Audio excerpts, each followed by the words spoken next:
देखे हैं या बटन? इतना महंगा डिनर सेट तोड़ दिया। माँ जी, वो गलती से मेरे हाथ से गिर गया।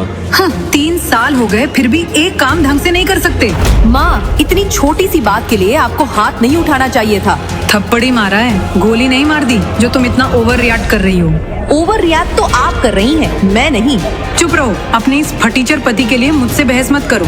जाने दो नैना, गलती मेरी ही थी।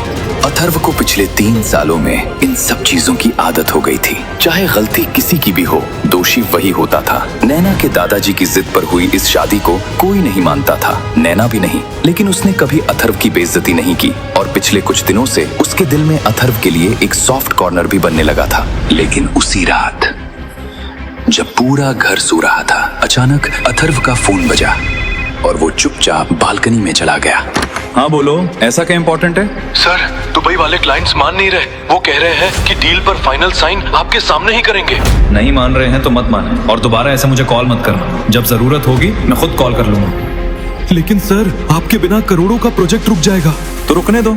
और अगले ही पल अथर्व ने फोन काट दिया। लेकिन उसे बिल्कुल अंदाजा नहीं था कि पीछे खड़ी नैना उसकी पूरी बात सुन चुकी थी। दुबई वाले क्लाइंट्स, करोड़ों का प्रोजेक्ट। अथर्व, तुम किससे बातें कर रहे थे? ओ वो कोई रॉन्ग नंबर था। मैंने भी सोचा थोड़ा मजे ले लेता हूँ। सच? और नहीं तो क्या, करोड़ों के प्रोजेक्ट वाले लोग मुझे क्यों फोन करेंगे?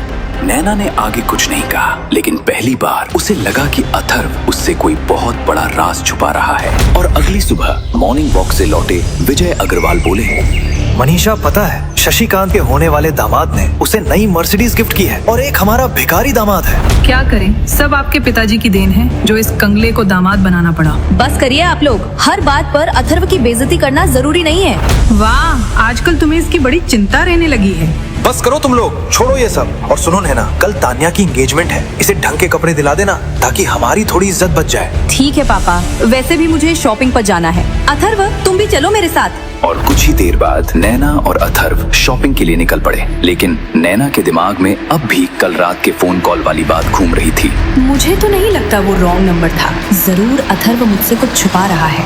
और 1 घंटे बाद दोनों शहर के सबसे बड़े सिंघानिया मॉल के डिजाइनर स्टोर में पहुंचे। शोरूम में सेल्स गर्ल कई ड्रेसेस दिखा चुकी थी। हर बार नैना कोई ड्रेस ट्राई करती और चुपचाप अथर्व के चेहरे को देखती। अथर्व के चेहरे के भाव ही सब बता देते थे। तभी नैना ने एक ब्लैक ड्रेस ट्राई की। उसे देखते ही अथर्व का चेहरा खिल उठा। नैना हल्के से मुस्कुराई और वही ड्रेस फाइनल कर दी। क्या प्राइस है इसका? मैम, जीएसटी के साथ सिर्फ 35 लाख। नहीं, मैं इतनी महंगी ड्रेस अफोर्ड नहीं कर सकती। 35 लाख की ड्रेस खरीदने की औकात नहीं है तो आते क्यों हो? नैना की नजर अथर्व पर गई, जो मोबाइल पर किसी को मैसेज कर रहा था। कुछ ही देर में वहाँ राजवीर सिंह आ गए, जो इस मॉल के हेड थे। मैम, आज स्पेशल ऑफर थी। जो भी इस ड्रेस को पहले ट्राई करेगा, ये ड्रेस उसे गिफ्ट में मिलेगी। ये सुनते ही वहाँ मौजूद हर शख्स हैरान रह गया। राजवीर ने अथर्व की तरफ देखा। मैम, ये कौन है? जी, ये मेरे हस्बैंड है, मिस्टर अथर्व सिंघानिया। ये सुनते ही अथर्व की खुशी का ठिकाना नहीं रहा, क्योंकि आज पहली बार नैना ने उसे हस्बैंड कहा था। मैम, ये 35 लाख का सूट भी इस ड्रेस के साथ कॉम्प्लीमेंट्री है।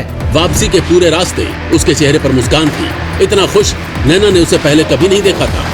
घर पहुंचती अथर्व फिर अपने काम में लग गया, लेकिन नैना के मन में एक हल्का सा शक उठ चुका था। शनाया, कहीं ये ड्रेस अथर्व ने तो नहीं दिलवाई? जिसके अपने कपड़े फटे हो वो तुम्हें 35 लाख की ड्रेस दिलवाएगा? नैना का थका चेहरा देखकर अथर्व चुपचाप उसके लिए कोल्ड कॉफी बना लाया। एक सिप लेते ही नैना के चेहरे पर सुकून उतर आया। अथर्व उसकी मुस्कुराहट देख खुश हो जाता है। लेकिन क्या सच में अथर्व ने ये ड्रेस नैना को गिफ्ट के तौर पर दिलवाई थी? अगले दिन नैना की कजिन तान्या की रिंग सेरेमनी थी, लेकिन अथर्व बेचैन था क्योंकि नैना अभी तक नहीं पहुंची थी। तभी उसने नैना को हड़बड़ी में आते देखा। उसकी कलाई पर खरोच का निशान था और आंखों में आंसू थे।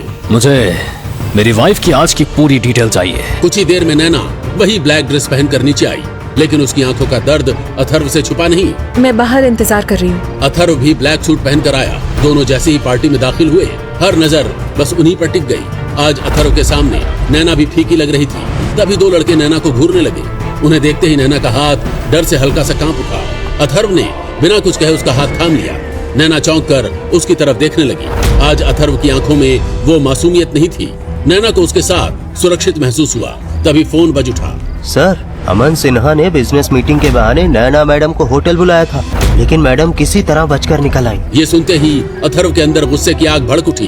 तभी उसके फोन पर कुछ फोटो आए। अथर्व ने एक नजर में पहचान लिया, वो वही लड़का था जो अभी नैना को घूर रहा था। नैना अब भी डरी हुई थी। अब हमें चलना चाहिए। तभी सिन्हा के बेटे अमन ने आगे बढ़कर उनका रास्ता रोक लिया। आए जाने मन। नैना की आंखों से आंसू बह निकले। उसे पता था उसका फटीचर पति कुछ नहीं कर सकता, लेकिन अगले ही पल अथर्व का मुक्का सीधे उस लड़के के सीने पर पड़ा। नैना हैरानी से देखती ही रह गई।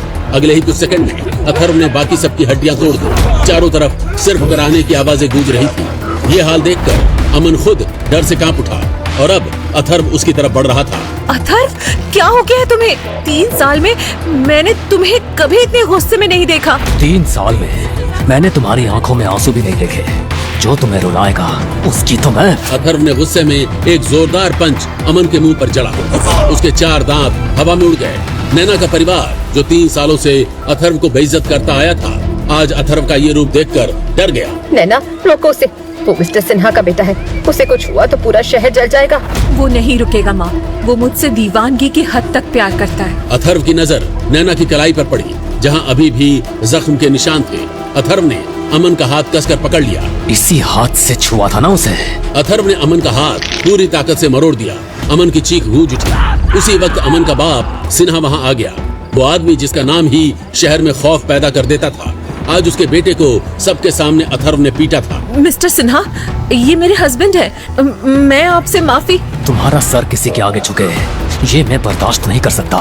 तुझे मैं इतना मजबूर कर दूंगा कि तू खुद अगले 5 मिनट में मेरे जूतों पर नाक रगड़ेगा। अथर्व बस मुस्कुराया, लेकिन उसकी वो मुस्कान खौफनाक थी।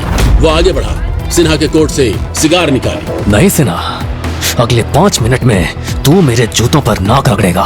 सिन्हा कुछ बोलने ही वाला था कि उसका फोन बज उठा। सर, बर्बाद हो गए। हमारे 5 कसीनो सील कर दिए गए हैं। सिन्हा का रंग उड़ गया। उसने अथर्व की तरफ देखा।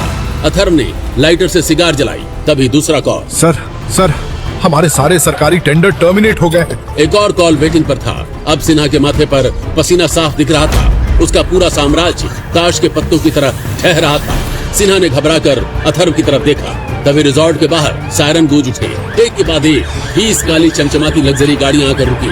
पुलिस कमिश्नर, मिनिस्टर और कई बड़े अधिकारी उतरकर आने लगे। अरे, सिन्हा की पहुंच तो बहुत ऊपर तक है। मिनिस्टर, कमिश्नर और तमाम बड़े अधिकारी सिन्हा नहीं बल्कि अथर्व के सामने पसीना पोंछते हुए खड़े थे। साहब, क्या आदेश है? सबका मुंह खुला का खुला रह गया। नैना और उसकी पूरी फैमिली अपनी आंखों पर यकीन नहीं कर पा रही थी। वही फटीचर जमाई जो उनके जूते साफ करता था, ताने और गालियां सहता था, आज उसके सामने पूरा सिस्टम हाथ जोड़कर खड़ा था। सिन्हा के पैर कांपने लगे। वो घुटनों के बल रेंगता हुआ अथर्व के जूतों तक पहुंचा। डरते हुए उसने वही सवाल पूछा जो वहां मौजूद हर किसी के मन में था। मालिक, आप कौन हो? गलत आदमी से भिड़े हो सिन्हा। मैं कायर नहीं, फायर हूँ।